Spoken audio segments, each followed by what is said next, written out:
Good evening, visitors. Welcome to the Australian War Memorial's last post ceremony. My name is Chris Weidenbar, and joining us today from the Royal Australian Navy is Warrant Officer Nikolai Rofe.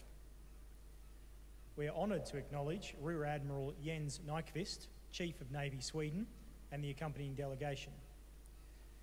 We welcome the veterans that have served, those that are still serving, and the families that love and support them. We acknowledge the members of RSL and Services Clubs Association, RSL Victoria, and RSL Queensland who are watching the broadcast of this ceremony across Australia. During this evening's ceremony, wreaths will be laid at the base of the pool of reflection by visitors and by students on behalf of the following schools. From New South Wales, Wamberal Public School, Wamberal, and from Queensland, Ipswich Grammar School, Ipswich. I now invite you all to please stand and join in singing the National Anthem.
Thank you. Students, you may be seated.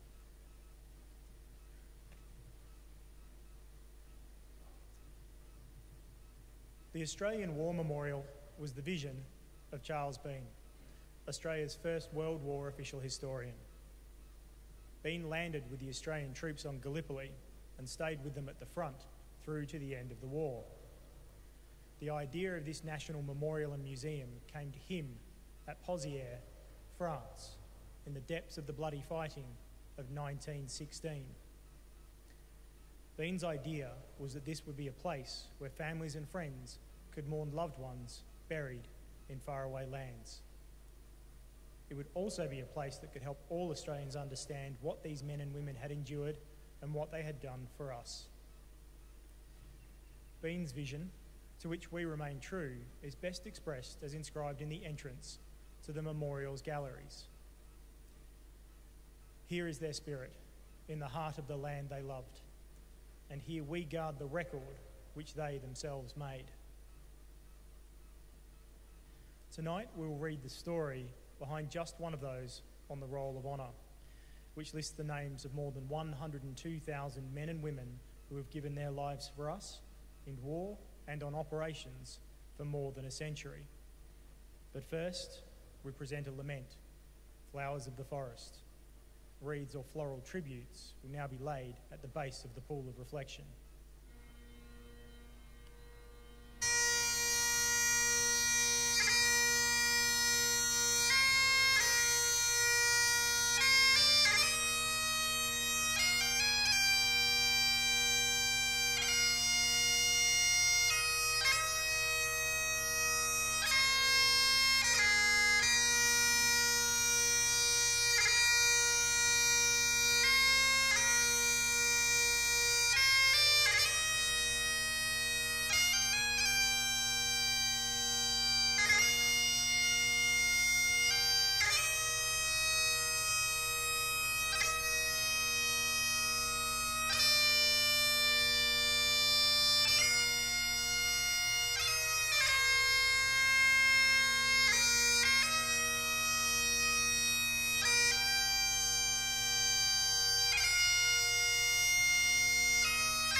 Today, we remember and pay tribute to Montague Wilfred Madden, cook of HMAS Guruji of the Royal Australian Navy. Montague Madden was born on the 2nd of July 1915 in London. How and why he came to Australia is unknown, as is the reason for his taking the name Madden. His widowed mother was still in Dagenham, Essex, when he was in Australia at the outbreak of the Second World War. He was a member of the Royal Australian Navy Reserve and was mobilised for active service in May 1940. Madden was posted to HMAS Guruji. This vessel was a fishing trawler in peacetime. When the war started, she was taken over by the Navy Board and fitted out for minesweeping. In early November 1940, a British ship and an American freighter were lost in quick succession to German mine-laying operations in Bass Straits. HMAS Guruji was one of a number of minesweepers sent to locate and destroy the minefields. Following the operation, the minesweeper returned to Queenscliff, but a rising storm sent the ship to Portsea, which was a safer harbour. As the Guruji passed through the dangerous rip at the mouth of Port Phillip Bay, in the darkness, she was hit by an outbound merchant ship and torn almost in half. A crewman on the ship that hit the Guruji reported, "In the short time it took me to run along the promenade deck to the rail by the bridge, the Guruji had disappeared. There was not a sound but the crash of water. In that short moment in between, some eyewitnesses heard men calling for help, but could do little for them. Flotation devices were thrown out in the darkness, and lifeboats deployed immediately, but despite a long search, no survivors or bodies were found. The minesweeper had sunk almost immediately, with all hands still on board. Over the following weeks, diving operations recovered the bodies of 5 of the crew. The remaining 19, including Montague Madden, were never recovered, and the wreck of the minesweeper was blown up to clear the channel. The names of Madden and all of the crew of HMAS Guruji are listed on the Roll of Honour on my left, among almost 40,000 Australians who died while serving in the Second World War. This is but one of the many stories of sacrifice and courage told here at the Australian War Memorial. We now remember Cook Montague Wilfred Madden and all of those Australians who gave their lives in the service of our nation.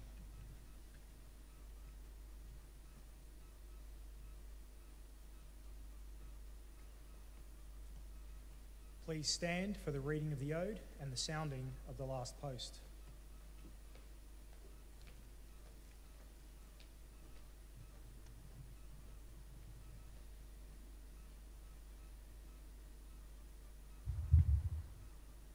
They have no grave but the cruel sea, no flowers lay at their head.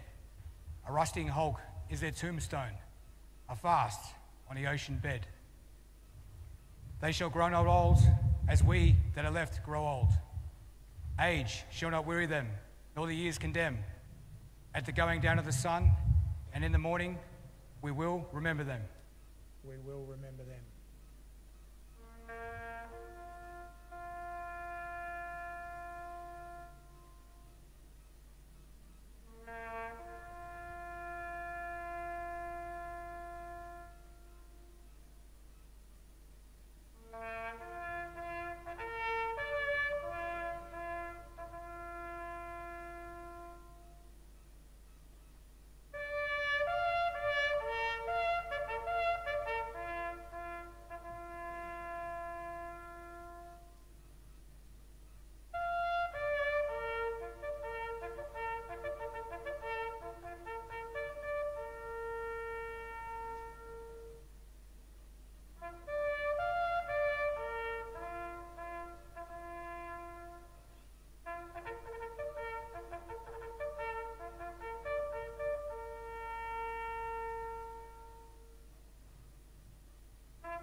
lest we forget. lest we forget.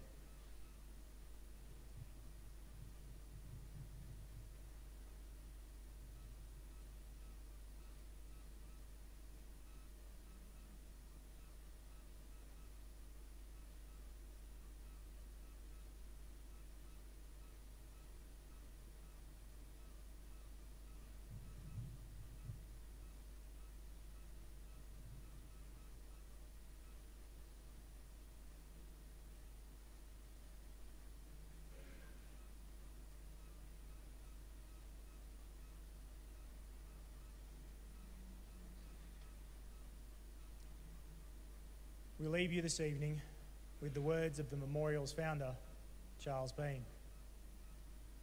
Many a man lying out there at Poziere or in the low scrub of Gallipoli with his poor, tired senses barely working through the fever of his mind has thought in his last moments, well, it's over.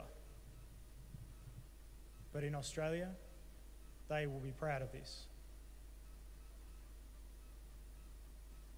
Ladies and gentlemen, girls and boys, that concludes the last post ceremony. Please feel free to visit the poppy display in the grounds as you leave, and we thank you for visiting the Australian War Memorial and wish you all a very good evening.